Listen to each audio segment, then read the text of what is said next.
What's up, college football fans? What's up, Optimum Media? Today we are getting into the South Carolina recruiting class of 2025. All of this data, before we start anything, it's coming from 24/7 Sports. So if you have an issue with where someone's rated, don't come at me. Don't come at Coach Thoms over here. All right. This is from 24/7. If Rivals or On3 or whatever other service that you prefer has something different, so be it. But it's not on us. All right, let me introduce my co-host here, Coach Brandon Thoms, who by the time you guys see this will be a married man. So applause for him. Anything in the comments you want to leave, by all means, let him know. A little introduction for yourself. So I'm a high school coach now in South Carolina. I was in Virginia for a short time. Born and raised in Gaffney, grew up there, played football my entire life. Obviously love the game, still trying to stay around it and try to put kids in a spot where they can then to succeed. Hell yeah, absolutely. So, South Carolina's 2025 class is the 22nd ranked overall class in the country with 43 total commits between transfers and high school guys. That is 12th in the SEC. 18th ranked in high school class. They have 26 guys coming out of high school. That is 11th in the SEC. And transfer class wise, they have the 15th ranked class with 17 incoming transfers. That is 8th in the SEC. We're going to go over key losses in both the NFL realm and the transfer portal. We'll get into the top 6 or 7 guys in both high school and transfer wise. And like I mentioned, this is coming from 24/7. I need to add another detail. This is the 24/7 composite rankings. They update them a little bit more frequently. It's a more widespread collection of data that people are putting together. That's the method I prefer. If you have a different preferred method, that's perfectly fine. But this video is 24/7 data on the composite side. Let's get into South Carolina right now.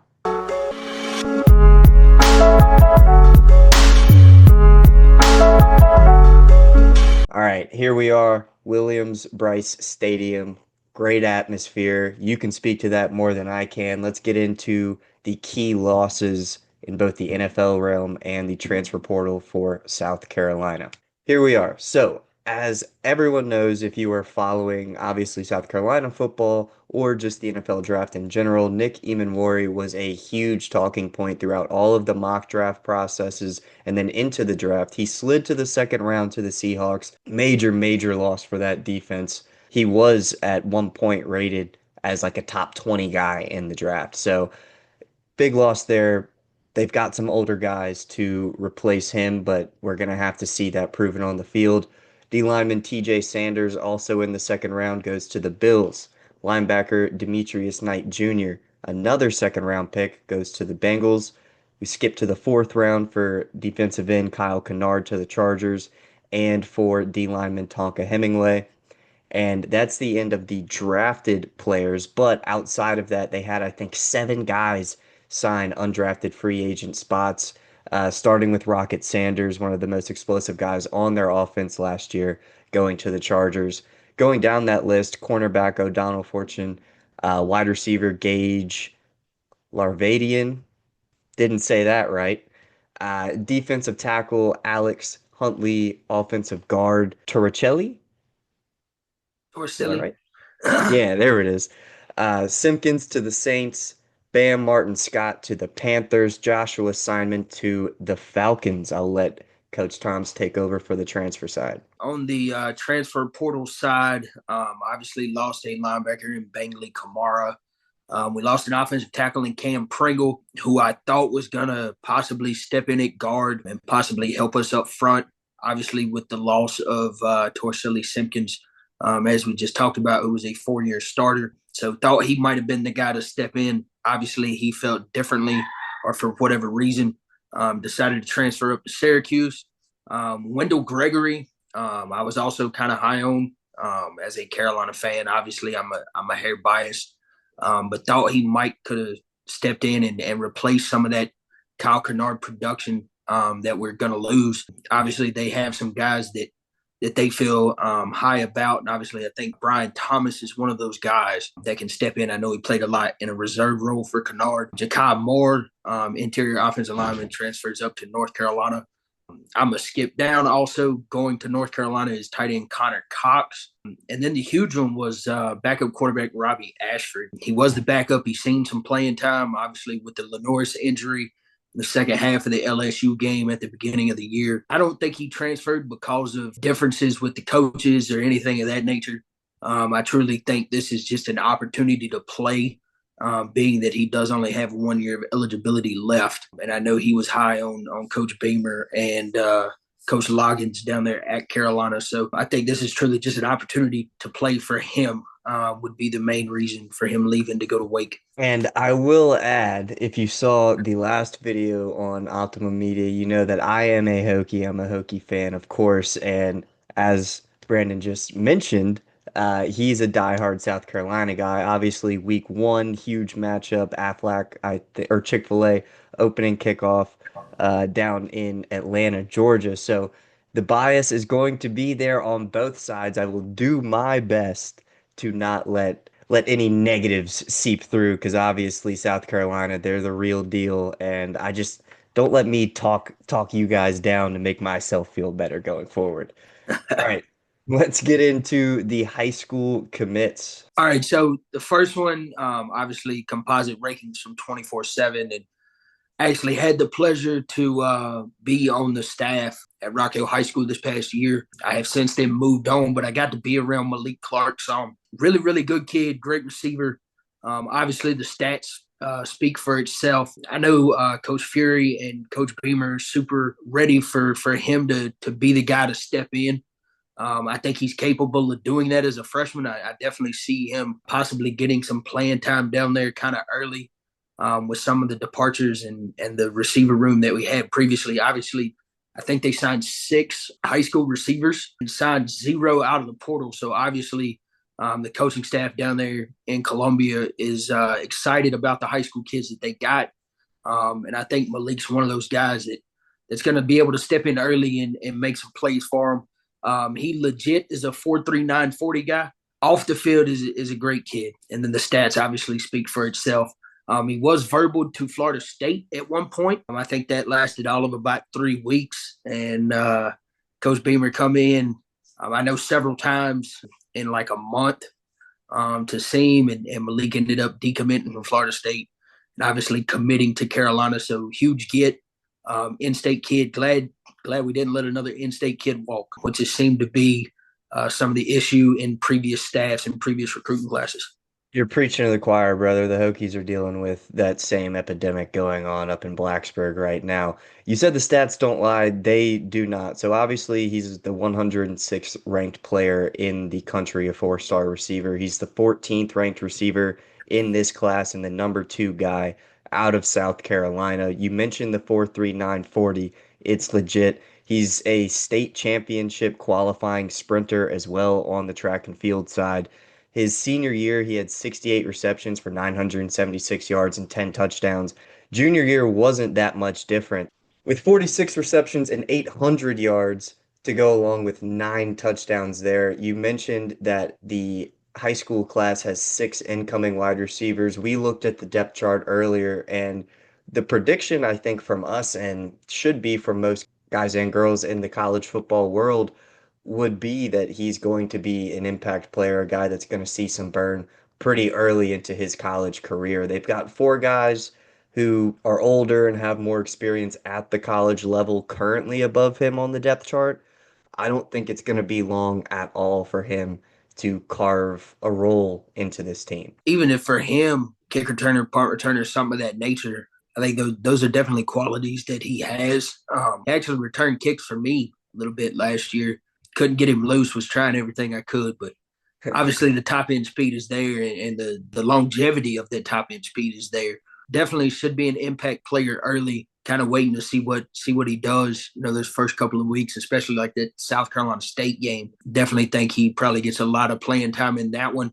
And then obviously it ramps up from there, I think, for him. All right, right here is Donovan Murph, four-star wide receiver, 165 in the country, 22nd ranked wide receiver, and the third player in South Carolina from Irmo High School in Columbia, South Carolina. I'll let you give a little bit of insight on Murph. This guy's a 2026 kid. He reclassed from 2026 to 2025.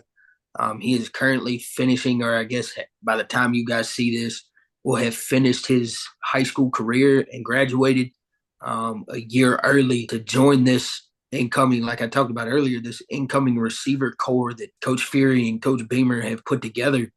And I think he's again, top end speed is there. This whole group has something that they do great. And I think for him and Malik, and I know Donovan, we're gonna hop into it a little bit too. Brian Rowe, all these guys are top end sprinters and can fly. I know Donovan played in the Under Armour All American game, made a great one handed catch. I don't know if you guys have seen it. If not, look it up. So obviously, there's some highlights and some flash plays that he can make, but I think he's another one that too will probably get some early playing time. If he does not, I would be surprised based on him reclassing and coming early. Obviously, the coaching staff wants him there, and if he doesn't, then he sits a year and all right, cool. Now he's got a year of college football under his belt and is the same age as the incoming freshman for next year. So he's still really young and it didn't take a lot of beatings and injuries and that sort of thing as a redshirt guy. So if he doesn't step in and play, I'm shocked. But like I said, if he redshirts and we keep him fresh for next year with him knowing the playbook, I think that's also a decent option for him. Yeah, absolutely. And you talk about, if he doesn't step in and get playing time right away, it would be hard to believe. I'm 100% with you on that. And you look at his frame, you can see it in that video or throughout that game if you want to watch his huddle, all that stuff. He's 6'2", 190 as a 17-year-old. It's nuts. And that's the type of guys that SEC schools are recruiting, and Coach Beamer is not taking a back seat in that regard whatsoever. In just 28 games at the varsity level, he had 153 receptions, 2,400 yards, 29 touchdowns. And I should say, and I'm not going to promise that this is the last VT connection I'll make because I'll probably make a few more.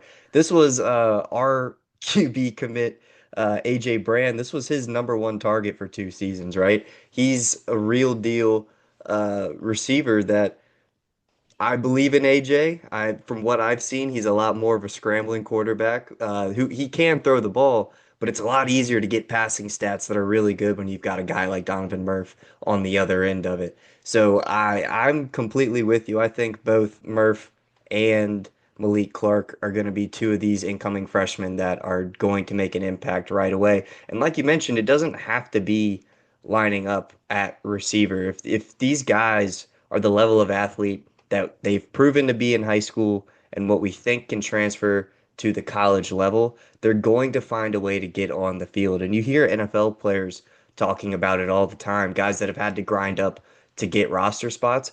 You get those roster spots by making an impact on special teams.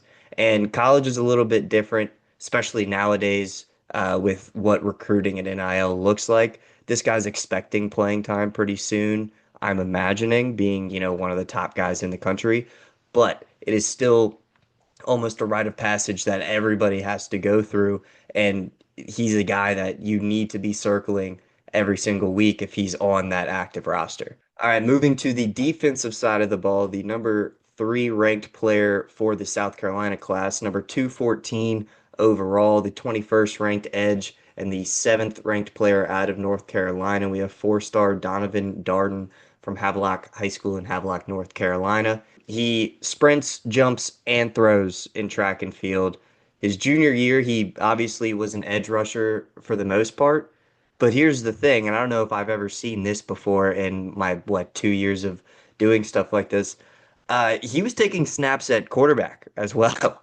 They had a defensive end out there taking QB snaps. Now, obviously, it was in more of a reserve role, but he totaled like 400 yards of offense for a guy who was definitely not the primary or probably secondary option for them at quarterback. So that was very impressive for me to see. He was a standout performer in this year's Shrine Bowl of the Carolinas.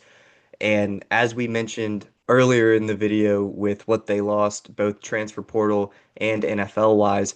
This defense took a massive hit in the secondary, yes, but major on the D line.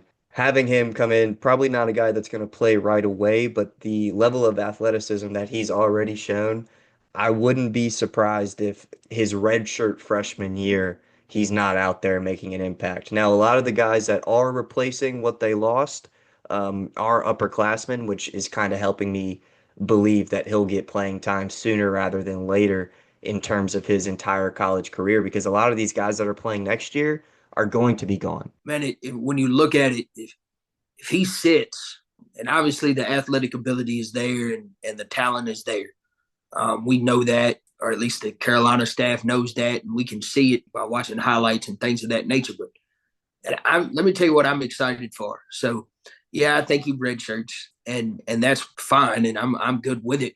But man, in 2 years with him and Dylan Stewart on the other end, that's a little scary as an opposing quarterback. So be glad VT plays us this year and not next year, because it could be real scary for AJ Brand standing back there if these two guys are ears pinned back coming to get him. So kind of excited to see, obviously, in 2 years if it's him and Dylan Stewart, and that could be another Dylan Stewart, Kyle Kennard, in which we had last year. So kind of excited to see that. Absolutely. And, biggest thing I think that differentiates, or used to at least before money became a major factor in college football, the SEC difference in my eyes, and I think the general consensus is in the trenches, right? If you look at a average ACC or Big 12 game, it's just not the same level of play. It's not the same level of athlete on the O line and D line.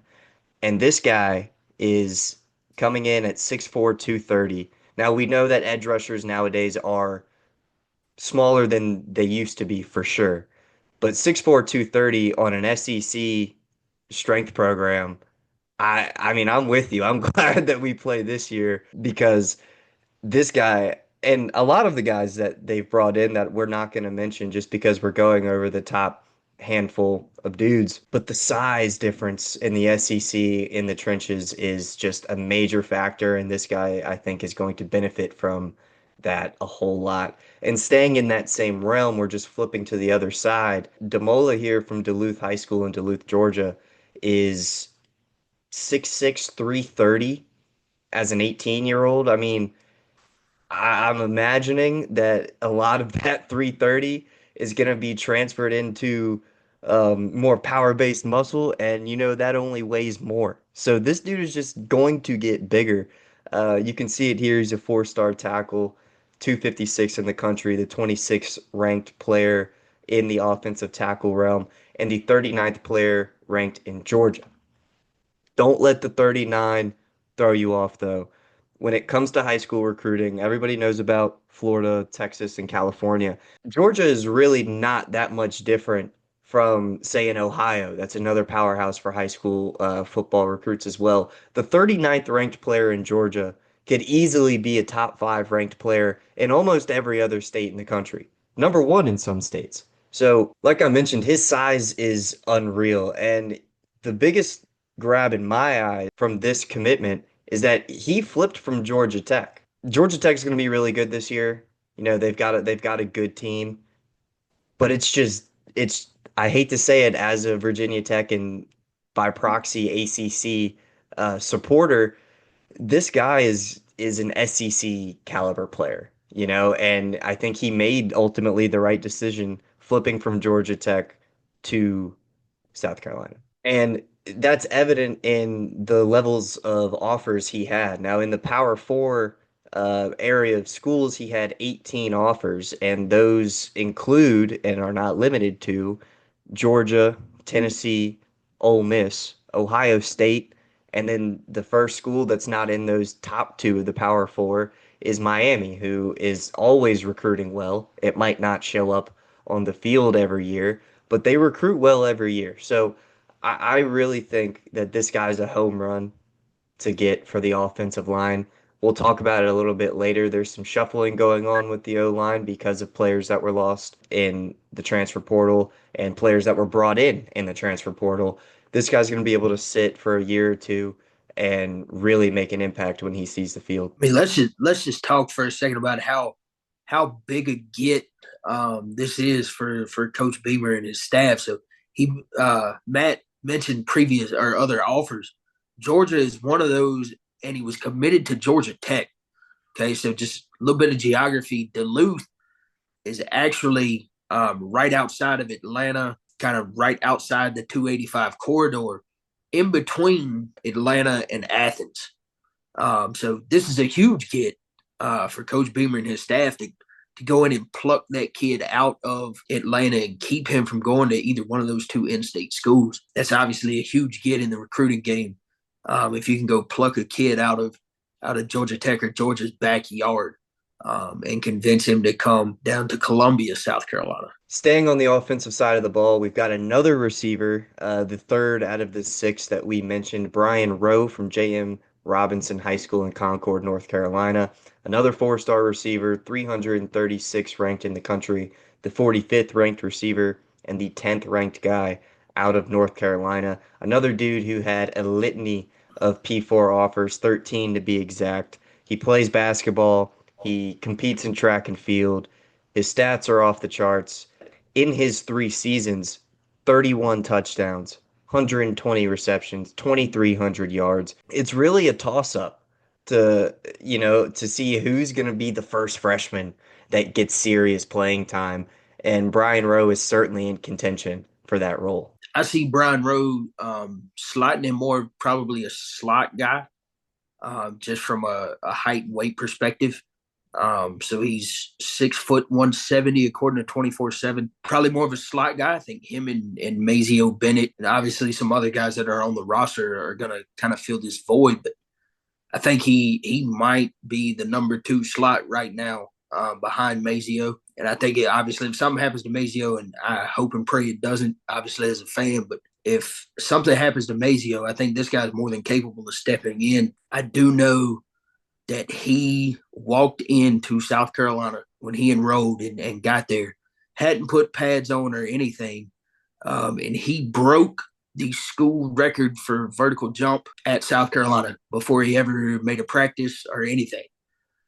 So obviously the hops are off the chart for him. So pretty impressive and kind of excited to see what he does as well. And it's going to be an exciting day when all of these cats we're talking about 2-3 years down the road are all on the field at the same time.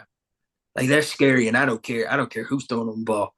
At that point, it could be Cutter Woods, who was in this class as well. It could be Aaron Noland, who obviously was a transfer guy that we'll get into here in a little bit. A little bit of excitement as a fan to see what these cats do once they all step in together. Yeah, dude, absolutely. And like we've talked about it with both of the receivers that we've mentioned already. The slot role typically transfers the best to that punt return Yep. uh, position. And like we mentioned, he's a super athlete. We know he's got speed because of his track results. It's pick of the litter at this point, right? Like who do you want to put in this game rather than this game to go and prove themselves out there? You mentioned it before. The South Carolina State game, I think, is going to be electric when it comes to seeing this young talent. Now, can't sleep on anybody. I just think that there's a real chance that we see actual playing time out of all three of these dudes, especially given the fact that you can play up to 4 games and still preserve your red shirt. So, I mean, I think there's a couple games on y'all's schedule that you're going to be able to see Brian Rowan. You're going to be able to see Donovan Murph. You're going to be able to see Malik Clark. I think all three of these dudes have serious opportunity this year to put the country and the SEC more particularly on notice for what's to come. And like you mentioned, it's going to be scary when these guys are the 1, 2, 3, and I think it fits perfectly as well because you mentioned he is the slot guy out of this trio. I think you could put Malik Clark at the X, no problem. I think he could probably be if you go to, I don't know, maybe not a South Carolina, but go to, a lesser Power 4 program. He could be starting this year for a bunch of other schools. right? So Malik's going to be a natural X in my opinion. You saw him play, so I don't know if he spent the He's most time at the X, but we flopped Malik around, obviously trying to get him in the best matchup. He's an outside receiver, yeah, for sure. I think he could step in and play slot, but obviously with the 6'3" frame, he's an outside guy, more of a jump ball guy. Donovan Murph also is what 6'2". 6'2", 190. Yeah, that's an So outside receiver if I've he's ever an seen one. outside guy, and Brian Rowe slots in at the slot. And man, this offense is scary. And you mentioned don't write anybody off. I thought you were gonna put me through it. No, no. A couple years ago, South Carolina lost to the Citadel not so long ago. So I was hoping you didn't put me through that pain again, as a fan, but obviously can't write it off. I'm hoping I don't have to live through another one of those. All right, so staying on the offensive side of the ball, we're going a little out of order here, but I wanted to get some insight in on Jayden Sellers. Last name seems familiar. That's because he's the younger brother of the current starting quarterback of the South Carolina Gamecocks, Lenora Sellers. Same hometown, same high school. This was his number one target when they did play together, which was Jayden's sophomore year, where he had 39 receptions for 827 yards and 12 touchdowns. He's 883rd in the country. He's only a three-star, 130th ranked receiver, 23rd ranked player in South Carolina. But I don't really think that does him full justice of what he could turn into as a player on the field. He also was a wrestler, which we don't really see a lot within the college football skill position realm as much as we do with the big boys in the trenches. So I thought that was an interesting little tidbit to throw in there. His senior year, when he truly was the number one option on the team, 59 receptions, over 1,000 yards. He had 14 touchdowns and then 10 touchdowns on the ground as well to go along with 485 rushing yards on 8.4 yards per carry. He had his options of Power 4 schools as well, including Virginia Tech, but he has been committed to South Carolina for a while. I'll let you add a little bit of info on there. So what he could potentially turn into excites me. Obviously, he's a little bit of a shorter guy. He's probably a slot, but obviously he's got the rushing yards and things of that nature in high school. Could possibly be a gadget guy down the road for us, which is kind of interesting, to say the least. Obviously, we know who his brother is, and the genetics and freak athletic ability is there, but I don't think he plays year one, maybe not year two. He's probably more that down the line, year three, year four, year five, where we could possibly see something out of him. Obviously, freakish athletic ability and what he could turn into, excites me. And I heard Coach Beamer say it. He completes the third or fourth set of brothers, that is currently on the roster right now. So family atmosphere, they talk about it when they recruit, but no, it's a legit thing apparently down there in Columbia that brothers tend to follow each other, and they both obviously love Columbia. They're both from the state. Kind of interesting to see that there are now four brothers on the team. All right, so one that we don't have a picture of, I just kind of want to throw in here. Obviously, I mentioned earlier I'm from Gaffney, South Carolina, so one of the big, targets that they got, I think he was the number 5 ranked South Carolina player, if I remember correctly. Wasn't super highly touted in the nation or anything like that, but a guy by the name of Shedrick Sarrat Jr. He's 6'4", 334 pounds. He is 18 years old, and there is some baby fat still there. Obviously, I've seen this kid multiple times, just being in the weight room with the Gaffney kids while they work out and things of that nature. There's still some baby fat that I expect to get trimmed off, and I know in some of the post practice interviews with the O-line coach and Beamer and the OC Don Shula, they're kind of high on Shed right now, possibly being, a starter or a rotation piece, early on. So kind of excited to see what he does. Obviously, a hometown kid. So just wanted to give him a shout out here at the end of the high school kids. All right, that'll do it for the high school realm. Obviously, there's a lot more players coming in from high school than what we just mentioned there, the 7 guys or so. But we got to get into this transfer class. It is loaded, and starting at the top of it is a guy that we don't even know is going to play or not. All right, Rashul Faison from Utah State University, the 49th ranked transfer, the number two ranked running back in the portal. He is currently in the appeal process for his seventh year of eligibility. Now, on the surface, that seems like insane. But in the current college football landscape, we have seen this more and more and more and more as new rules and what counts as eligibility and what doesn't. He has only seen 2 years of action, right? Both of them being at Utah State, where he had 1,800 yards on 5.8 a carry, 13 tuds, 33 receptions for 150 yards there. He started his college career in the FCS, transferred to Marshall, didn't really see any playing time there, and then spent a year in JUCO as well. And so we didn't really see him break onto the scene until he got to Utah State. And after his first year there, he was on all these running back award watch lists. So we know that he can make an impact, but it's luck of the draw in words from his attorney in this appeal case in court. He doesn't know. They have no idea if this guy is going to be allowed to play or not. What we do know is that if he is allowed to play, he's an immediate impact player for the South Carolina offense. I hope he plays. Obviously, as a fan, I really do, but because I like what he can bring to the offense. Obviously, we lost Rocket Sanders and we lost some production there. Now, I'm a huge fan of Oscar Attaway, who was Rocket's backup last year, and we've seen obviously Rocket went down with an ankle injury kind of in the middle of the season. And then Rocket set out the bowl game. Oscar stepped in, and I don't think we missed a beat as far as the difference between Rocket and Oscar Attaway. And Oscar Attaway last year, if we remember, was one of the top running back transfers out of North Texas. We ended up with Rocket and him. Obviously, he sat behind Rocket majority of the year, but I'm interested to see what he can do if he gets a full load of reps, and would love to see a split between obviously Faison and Attaway heading into the year. So I hope he plays just to take a little bit of the load, but obviously the excitement piece there with the offense, with those two possibly in the backfield at the same time, depending on formations and things of that nature. And then two, don't forget, Lenores can run too, so could be fairly nasty if both of them are able to play. Yeah, for sure. And we've seen in recent years more NFL teams going with a 1-2 punch when it comes to the running back room.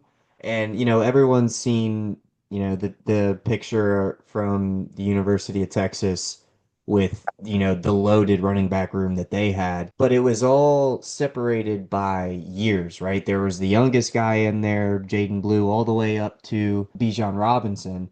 And then you've got multiple NFL guys in between there, but they're all separated by their years or their classes, I should say, in college. And now, with the current college football landscape, it's not so much separated by senior getting the majority of the touches, and then the junior, and then the sophomore, and then the freshman after that. These are two guys that are very experienced, have transferred.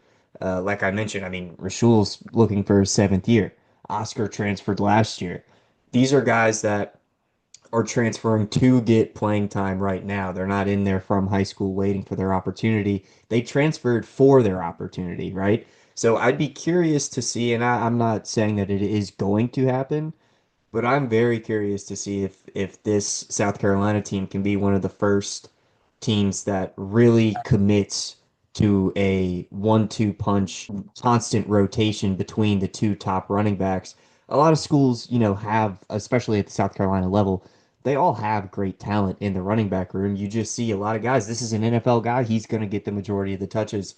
And in this case, I think you've got two guys that can probably go on to the next level if a team wants to take a chance on them. And if they prove it, they can go even higher in the draft. So that was my immediate thought when we looked at the depth chart was I think given he plays, what's the split going to be between those top two guys, especially considering like what you said, like he was a backup last year, but he was a backup to Rocket Sanders. Like he's not just a backup, like he's a guy. He's a guy, and so is Rashul. So it'll be interesting to see how that progresses. All right, moving on to the defensive side of the ball, defensive lineman Jaylen Brown from the University of Missouri. He is the 74th ranked player from the portal and the 11th ranked defensive lineman. He's 6'5", 265. He only appeared in 2 games for Missouri his freshman year, so he's got all 4 years of eligibility left. And he was a four-star in the class of 2024. He was ranked in the top 300 nationally. He was a top 40 D lineman and a top 20 guy in the state of Alabama, which, like I mentioned with Georgia, Alabama's nothing to sneeze at either when it comes to high school recruits. A lot of these schools in the South, or a lot of these states in the South, are stacked with high school talent. Jaylen being a guy who was highly touted out of Alabama coming out of the class of 2024, I think this is a huge addition, not only for this year, because like I mentioned before, you guys have upperclassmen that are playing at the defensive line or projected to play at the defensive line this year. He doesn't have to come in and make an immediate impact, even though I think he could. He's really just a guy that you can take it to the bank, and I'll knock on wood because I don't want to jinx your team. But I think you can take it to the bank that this guy is going to be someone that is making an impact in a Gamecock uniform down the road. Let's just go with the excitement piece. And I kind of talked about this with Donovan Darden earlier. We were talking about the high school kids, but and you got to remember, and we had a Kennard Dylan Stewart combo on the D line that just absolutely torched majority of the SEC and majority of the teams we played.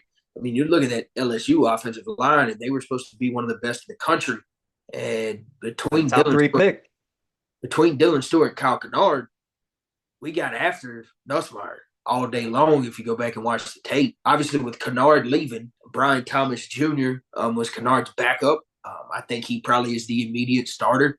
I definitely see Jaylen Brown playing, and kind of the same thing I said with Donovan is him across from Dylan Stewart, because everybody's worried about Dylan Stewart, is only going to make him better and make him look better in the eyes of other opponents, because they're probably going to double Dylan Stewart if possible, or they're going to chip him or whatever. And that leaves him with more one-on-one opportunities that I think at 260 pounds, and he's been in the SEC at least for a year of practice. He already understands the speed of the game and the size difference that happens between high school and the SEC. Obviously, he's a step ahead of Donovan right now, just judging off of he's had a year of college experience. So the possibility of having those two guys across from each other, again, I said it with Donovan, but even with Jaylen, and this could be scary for opposing quarterbacks and opposing O-lines. Yeah, absolutely. And also, like we mentioned, the Gamecocks lost 8 guys to the NFL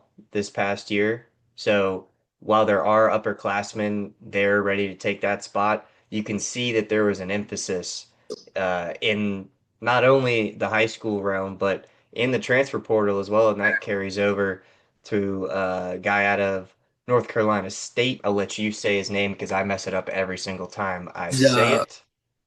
Brandon Cisse, obviously a corner out of NC State. You'll have the stats and stuff of that nature, but man, for me, losing O'Donnell Fortune, who at times was really good and at times was okay. So losing that guy that we had and being able to plug in a guy that's experienced, not have to play a true freshman at that cornerback position, which is so needed in the conference that South Carolina plays in the SEC with all the great receivers across the conference. Being able to find another upper class guy that can step in and play a role, I think him across from Judge Collier could be really good for the back end of our defense. Obviously, talked about losing a bunch of defensive players, and Nick Emanwari was kind of the guy on the back end. Being able to find another upper class guy that can step in and take some of that load off of Judge Collier and those guys on the back end, I think is going to be really scary. Yeah, and as you can see here, 80th ranked overall player in the portal. There was what, 1,300 guys in the transfer portal this year. So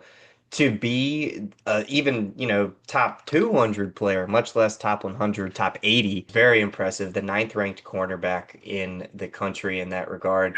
2 years of eligibility remaining, and he started as a freshman at NC State. And in those 2 years, he had 5 pass deflections. He had 38 tackles, a pick, 2 tackles for loss. So it's not just, he's a lockdown corner or something on the outside. There's going to be progress to be made. He's a guy that can be used in different ways. You can use him in specific blitz packages. You can use him in different areas of the field. And I think that's a level of versatility that an SEC defense wants and needs to have, and they wouldn't have gone after this guy if they didn't think that they could plug him in like that. He was a 3-star in the class of 2023. He was a top 500 player nationally, a top 50 cornerback, and the 7th ranked player out of South Carolina. Moving on, we've got another guy on the defensive side, another guy on the defensive line out of Texas A&M. Gabriel Brownlow-Dindy, a 164th ranked player in the portal, the 22nd ranked D line. He comes from one of the last classes that Jimbo Fisher had down in Texas A&M, and while it didn't translate to wins and losses, if you go back and look at those classes, they are 1, 1, 2, 1. Like he was on a roll when it came to recruiting, and it was really before the NIL stuff became a major factor in who's going where. Now, obviously, when he got recruited, it did exist. It was a thing, but it wasn't what we see today, where it's like, I can't go to this school if this other school is offering me the bag, you know? So, like, I just feel like those classes and him being one of the main guys on those classes, he was a 5-star, he was a top 20 guy nationally, he was the 2nd ranked guy out of Florida, which is filled with dogs, especially at the skill position area. So if you think about a D lineman being ranked ahead of some of the receivers and guys of that nature coming out of Florida, he's legit, all right? And maybe we didn't see it in the couple of years that he was at Texas A&M. He didn't see much time as an Aggie, but he's got 2 years of eligibility remaining. I think he's going to be an impact player much sooner rather than later, like we were talking about with some of the other guys. I think this guy plays tomorrow. Yeah, yeah. If you truly look at the departures and the guys we lost, I mean, we lost our top 3 defensive tackles. 2 of them to the draft and one is an undrafted free agent. So going through what we lost and having to replace that, I think this guy makes an immediate impact. Obviously, my opinion means nothing, but I definitely think this guy is probably the starter. I don't know. It's 9 o'clock here. At the time of recording this video, he's probably a starter at 9:01. Definitely a guy I think that is going to be an impact guy from the time he steps foot on campus. Yeah, I mean 6'3", 310. He already knows what it is. He's been in the SEC culture at A&M. He's been on those strength programs. I mean, you could see he's got veins popping out of his arms. Now he's got the sweatbands. That helps a little bit. But I mean, he's a physical beast, all right? And I agree with you. He's going to be on the field from day one, making an impact. All right, rounding out the transfers, we have Air Noland. This guy, in my opinion, when he came out, I thought he was going to be competing for the job this year with Ohio State. It just not that's just not how, the cookie crumbled with him. And he decided to go to South Carolina and back up Lenoris for a year. He was the 172nd ranked player in the portal, the 15th ranked quarterback. We saw a lot of good quarterbacks go in there, so 15 is not by any means like a damning number. He's a guy that's going to be years down the line. When you're looking back on it, one of the very best additions that Beamer makes through the portal. He's got all 4 years of eligibility left. He was the number 4 QB in the class of 2024 and the top 10 player in the state of Georgia, which I've already mentioned of how deep they are. So I'll let you get into more of the details on it, but Air Noland is a guy that I think you're going to be hearing from Columbia next year and on. So let me just start with how important of a get this was for South Carolina with obviously Lenoris redshirted his freshman year. Per the rule, he could leave after this year and go to the NFL. The other issue that reared his head was NIL, since that has become a thing and some other schools were offering him multi-million dollars in the realm of 10 million now and 4 million every year after. So obviously there might have been a little worry from the staff about losing Lenoris for money reasons or whatever, that they went out and got Air Noland, and with 4 years of eligibility left, let's say Lenoris doesn't go pro at the end of this year, he stays. Okay, cool. He's only going to stay one more year. I don't think he finishes out. I just don't foresee that happening. I think he's too good of a talent. Let's say Air comes in and sits for 2 years. Well, now he's set behind a guy that is going to the league and then obviously would roll into a starting role. I guess it would be a competition between Air and the freshman that they signed in Cutter Woods. But I think as a whole, I honestly think Lenoris is gone. As a fan, I think he leaves after this year and goes to the league, if he can prove enough that he can be a drop back passer and be who the NFL wants him to be. So obviously, I think Lenoris is gone, and I think Ayer's the starter going into next year. Obviously, there'll be a competition between him and Cutter, but this is a huge get for the longevity of the program and the top end longevity that South Carolina fans have been looking for since Steve Spurrier stepped away in the middle of the season after going 2 or 3 straight 11-win seasons. We've been wanting that to come back. Obviously, Beamer was on that staff in Columbia with Spurrier, so he's trying to do some of the things that Spurrier was doing. I think this is kind of that same realm with Lenoris and Ayer, and obviously possibly Cutter Woods. This is that longevity of the program that I think we've been wanting for so long. Really excited about the get for Shane and or for Coach Beamer and the staff in Columbia.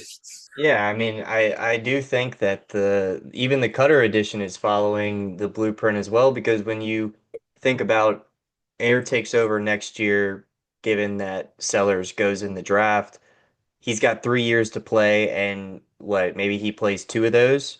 What does that give Cutter? 2 years of him playing as well. It's like you said, there's a blueprint that was set, and Coach Beamer is following it to a T. This is a massive pickup. Last transfer guy that we'll get into here is already been basically penciled in, but you could write it in pen at this point. Boaz Stanley will be the new starting center, I think, for the Gamecocks, coming from Troy University, 324th ranked player in the portal, the 35th ranked interior offensive lineman. I'll be honest, I was not very hip to anything about Troy football last year, so I'll definitely let you take the meat of this conversation, pause, because I just really think that, like we've mentioned it, every single guy that's come up here, the size difference in the SEC and the trenches is something different. And 6'3", 313 is I mean, guard if you want, but it's got center written all over him. And I'm excited to hear what you have to say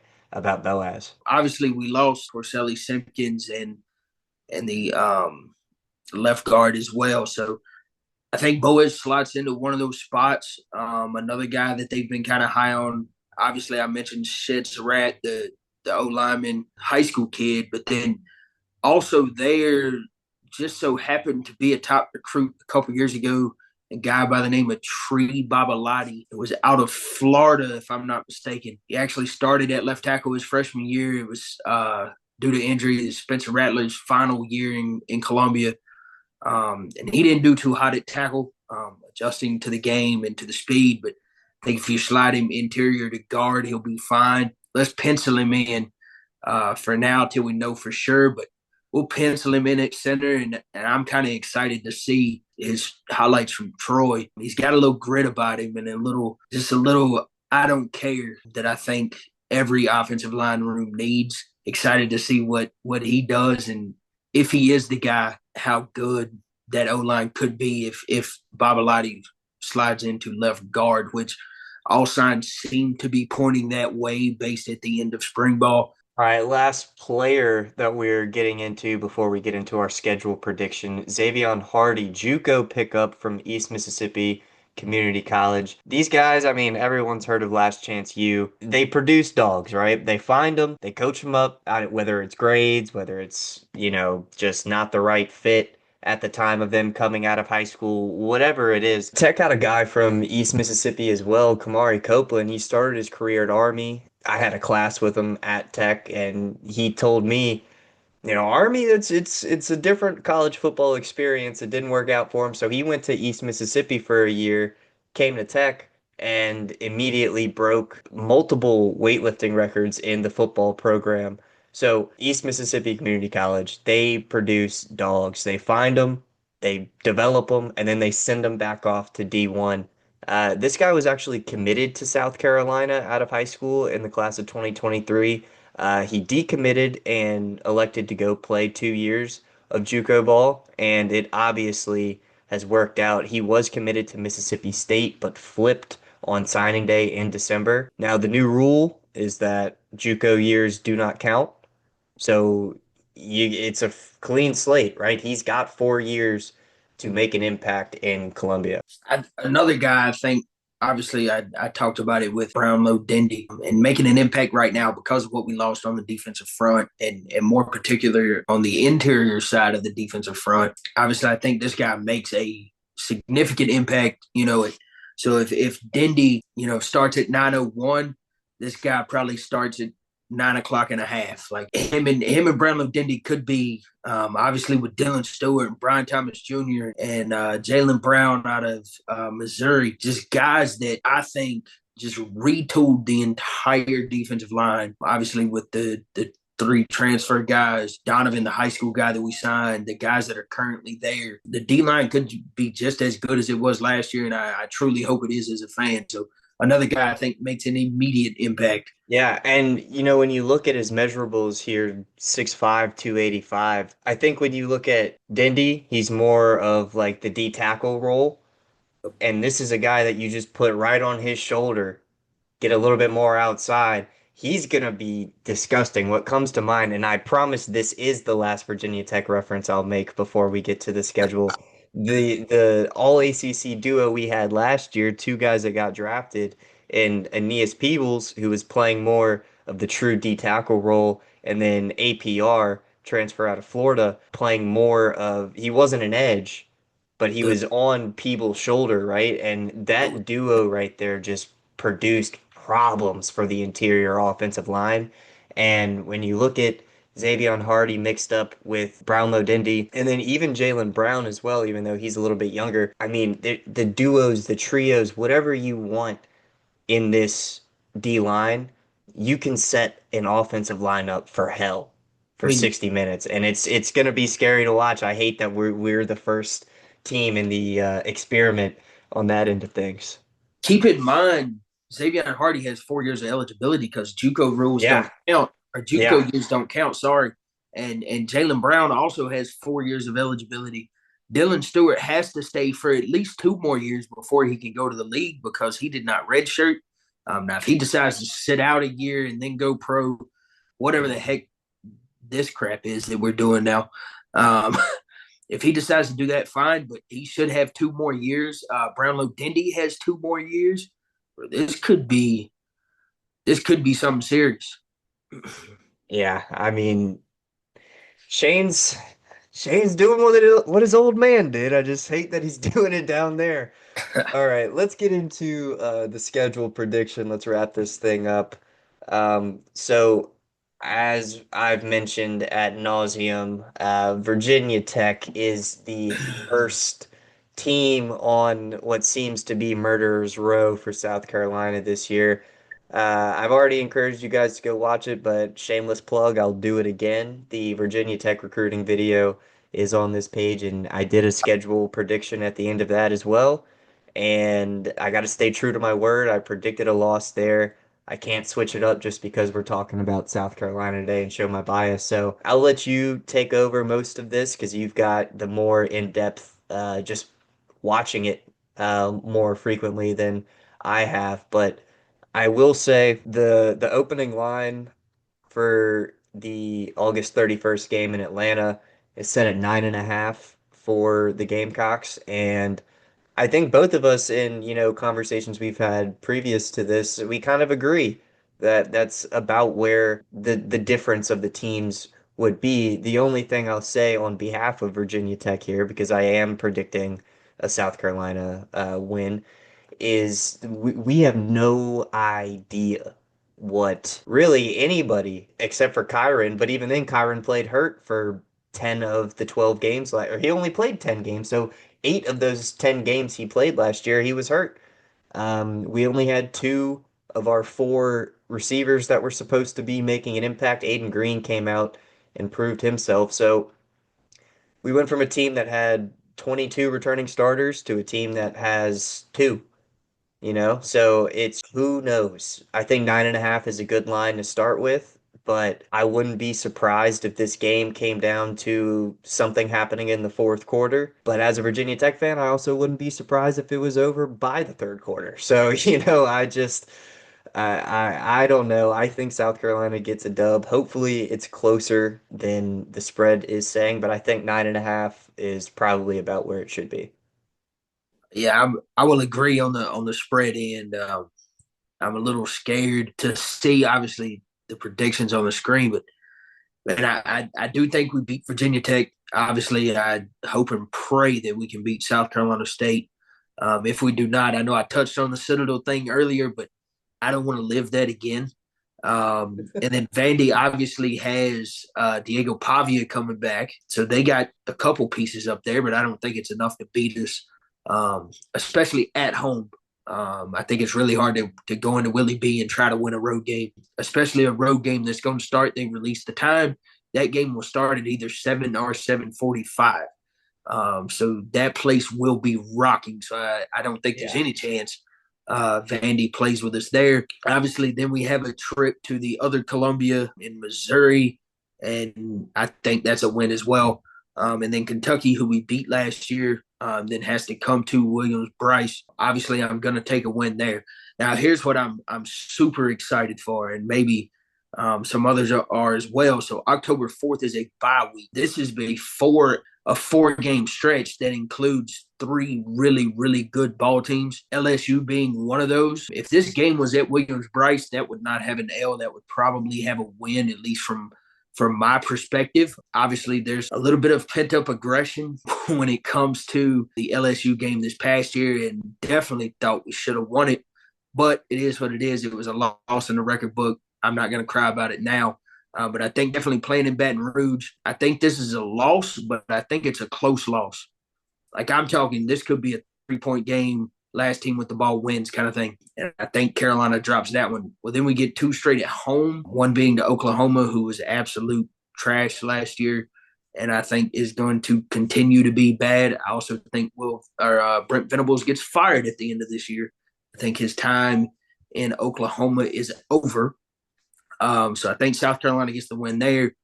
Obviously, we had Alabama on the ropes last year in Tuscaloosa. Obviously, playing them at home, a little bit different atmosphere. I think we can pull that one out, as well as the Ole Miss game on the road that following week, November the 1st. Then we get a much needed bye November the 8th after that 4 game stretch with 3 teams that I think are going to be inside the top 20, probably more inside the top 15, 3 of those 4 that we just played. So then the bye week, November 8th, is much needed. Then we go to Kyle Field and College Station. Obviously, we all know the atmosphere that they have. I do think this, again, like the LSU game, is a toss-up. I truly think, obviously, South Carolina beat them last year, and Texas A&M players are probably upset about it because they got beat pretty well on the road. They were a top 10 ranked team, and things seem to be pointing up for them as a program.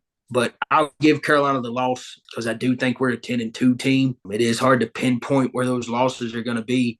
This is the two that makes obvious sense for me right now. Obviously, it is June, so the prediction is what it is. It is Yeah. June, so let's take it with a grain of salt. Then I think we beat Coastal, obvious reasons, kind of like South Carolina State.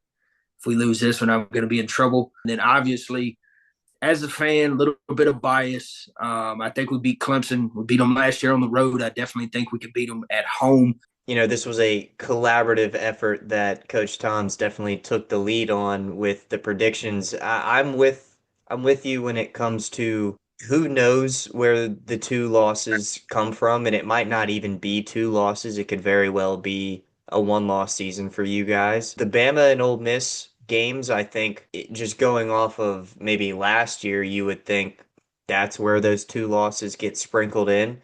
But it's something that people have to remember here, Bama is not brand new, but they don't have Milroe anymore. We don't really know what that quarterback play is going to look like. Not that Milroe was out of this world or anything, but he was a top quarterback talent when it comes to this year's quarterback class. So a new guy leading the helm down there. DeBoer, he's continuing to recruit at a decent level, but I do think, and we talked about this before, the difference that we used to see between Alabama and Georgia versus the rest of the SEC, they'd be favored in every single game, even though it is the toughest conference. And now this year, I think that they're staring at another 9-3, maybe even 8-4 season for the Crimson Tide. So they're very vulnerable, very vulnerable. And I think that LSU, given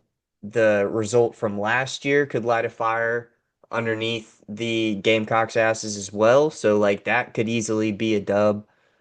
Texas A&M, y'all handled them last year, but Kyle Field is just a different experience. And so, Ole Miss is similar too. They lost Trey Harris. They lost Jackson Dart, obviously, at quarterback. They've got a lot of guys on defense that are going to be getting starting positions where they didn't have it last year. So I'm with you. Those are the two teams that seem most likely, in my opinion, that the L's come, but who knows, dude, especially in the SEC. And I'm with you on the Clemson pick as well. I think, I mean, Tech had Clemson on the ropes until late in the third quarter. So and with what we saw from Tech last year, this is a much better South Carolina team than that. So I do think, and I'm with you that I will never pick a rival over my team. So I wouldn't expect you to even consider picking Clemson over South Carolina here, and I wouldn't either.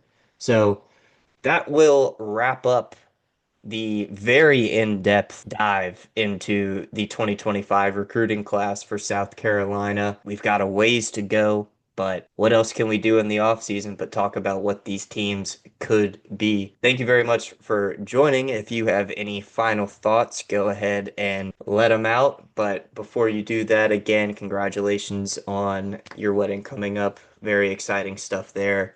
By the time y'all see this, that man will be off the market. So, ladies, stay away.